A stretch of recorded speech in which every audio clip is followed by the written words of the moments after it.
Praise the lord. దేవుని పరిశుద్ధ నామానికి మహిమ కలుగునుగాక. ఈ యొక్క చక్కటి అవకాశాన్ని ఇచ్చినటువంటి దేవాతి దేవుడికే ప్రత్యేకమైనటువంటి వందనాలు తెలియజేస్తూ ఉంటున్నాను. ఈ సమయంలో మనము పరిశుద్ధ గ్రంథంలో నుండి ఒక చిన్న లేఖనాన్ని మనము గమనించుకుందాం. కీర్తనల గ్రంథము 15వ అధ్యాయము 1-2 వచనాలను మనము చూసుకున్నట్లయితే, యెహోవా నీ గుడారములో అతిథిగా ఉండదగిన వాడెవడు? నీ పరిశుద్ధ పర్వతము మీద నివసింపదగిన వాడెవడు? యథార్థమైన ప్రవర్తన కలిగి నీతిని అనుసరించుచు హృదయపూర్వకముగా నిజము పలుకువాడే.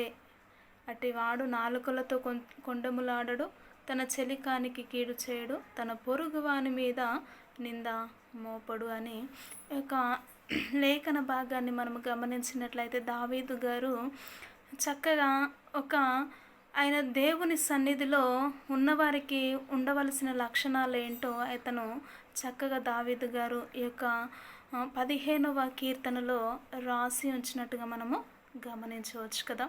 ఏమని అంటే, యెహోవా నీ గుడారములో అతిథిగా ఉండదగిన వాడెవడు అని అక్కడ క్వశ్చన్ చేస్తూ ఉంటున్నాడు. అసలు నీ గుడారములో నీ సన్నిధిలో ఎవరు అయ్యా నీకు సమీపముగా అతిథి అంటే, నీకు సమీపముగా నీకు దగ్గరగా ఉన్నవారు ఎవరు ప్రభువా అని క్వశ్చన్ చేస్తూ మరలా ఎలాంటి వారు ఉంటారు అని ఇక్కడ కింది వచనాల్లో గమనించినట్లయితే, యథార్థమైనటువంటి ప్రవర్తన కలిగి నీతిని అనుసరించుచు హృదయపూర్వకముగా నిజము పలుకువాడే.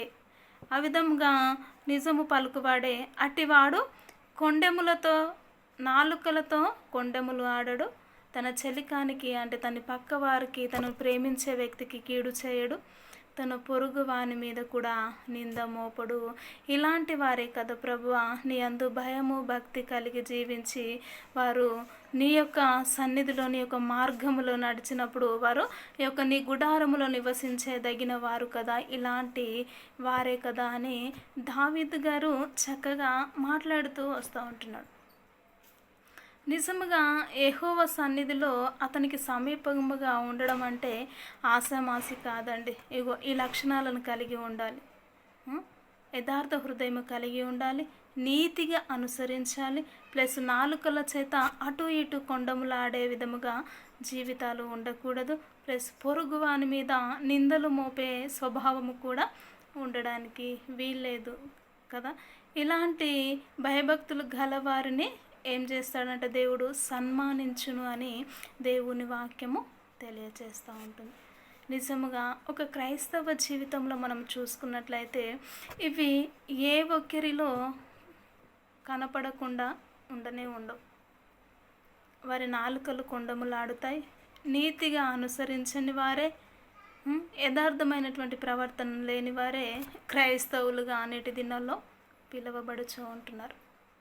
కాబట్టి దేవుడు ఎదుట దావీదు గారు ముందుగానే నిజముగా ఎలాంటి వారయ్యా నీ యొక్క పరిశుద్ధ పట్టణములో అతిథిగా ఉంటారు, నీ సన్నిధిలో గుడారములో ఎవరయ్యా నీకు దగ్గరగా నివాసము చేసేవారు అని క్వశ్చన్ చేసుకుంటూ తనలో తానే ఇగో ఈ విధమైనటువంటి మనస్సాక్షి, ఈ విధమైనటువంటి జీవితము కలిగిన వారే కదా నీ సన్నిధిలో జీవిస్తారు అని చక్కగా రాస్తూ వచ్చి ఉంటున్నారు. కాబట్టి నిజముగా దావీదు గారు ముందుగానే రాసినట్టుగా నిజముగా అలాంటి యథార్థత హృదయము, నీతిని అనుసరించి కొండములాడే నాలుకల నుంచి విడుదలను పొందుకొని దేవుని సన్నిధిలో ఈ విధముగా జీవించినప్పుడే ఆయన అలాంటి వారిని ఆయన సన్మానించును అంటే ఆయన సన్మానించే దేవుడు అంట అనేకుల మధ్యలో కదా. నిజముగా అలాంటి సన్మానాన్ని మనము కోరుకోవాలి. దేవుని నమ్మడము ఆషామాషి కాదు అండి. ఆ యొక్క హృదయ స్వభావమును మార్చుకోవాలి. నీతిగా యథార్థముగా కొండములాడే స్వభావముల నుంచి ఎప్పుడైతే ఈ లోకానుసరమైనటువంటి ఆలోచనల నుంచి నువ్వు దూరమై దేవునికి ఎప్పుడైతే నువ్వు దగ్గరగా జీవిస్తావో దేవుడు అప్పుడు ఆయన యందు నువ్వు ఏ విధముగా భయము భక్తి కలిగి జీవిస్తావో నిన్ను సన్మానించడానికి, నిన్ను ఆశీర్వదించడానికి దేవుడు ఆయన సమీపముగా ఉంటున్న దేవుడు. కాబట్టి అట్టి భక్తిని దావీదు గారు దేవుని సన్నిధిలో ఏ విధమైనటువంటి భక్తిని కనపరిచారో మనము కూడా ఆయనను సేవిస్తున్న బిడలము కూడా అలాంటి భక్తిని కనపరిచి ఆయన నామాన్ని మహిమపరిచే విధముగా మన జీవితాలు ఉండాలి.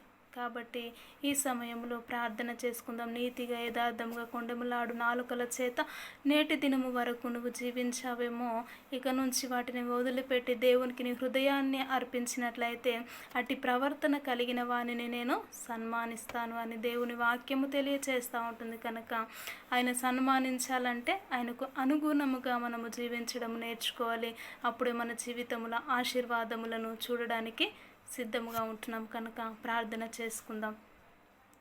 స్తోత్రము గనుడా, నీకు వందనాలు, స్తుతులు, స్తోత్రములు చెల్లించుకుంటున్నామయ్యా. నీ సన్నిధిలో ప్రభు నిజము పలుకువాడే అబద్ధములాడ నుండి కొండములాడు నాలుక నుంచి విడుదలను పొందుకొని ప్రభువ నీ సన్నిధిలో నీ యొక్క యెహోవా గుడారముల సమీపముగా మేము అందరము జీవించుటకు తండ్రి నీ కృపను నీ కనికరమును మీరే చూపించి నీ నామానికి మహిమ తెచ్చుకోమంటూ యేసుక్రీస్తు ఉన్నతమైనటువంటి నామములో ప్రార్థించి అడిగి వేడుకుంటున్నాము తండ్రి. Amen, amen. ఈ యొక్క వీడియో నచ్చినట్లయితే లైక్ చేయండి, షేర్ చేయండి, కామెంట్ చేయండి. ప్రైజ్ లార్డ్ అందరికీ.